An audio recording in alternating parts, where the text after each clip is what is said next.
ของเขาต่อไปค่ะพระเจ้าขอเรียนเชิญอาจารย์ทำแซงเซนซีนีน้องควรเพื่อนชิดขาดการและกีฬาก็เลยนี้กัน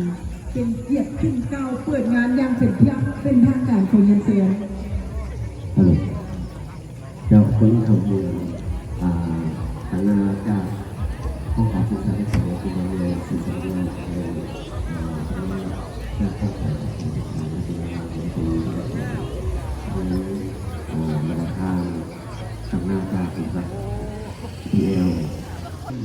น้องที่รถของข้าและครอบครัวทุกคนอยู่ทางและครอบครัวทั่วประเทศและทั้งเป็น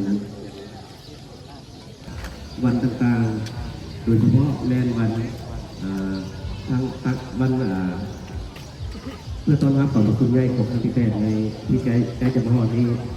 ดังนั้นข้าพเจ้าจึงรู้สึกว่าการจัดงานครั้งนี้เป็นการที่มีความหมาย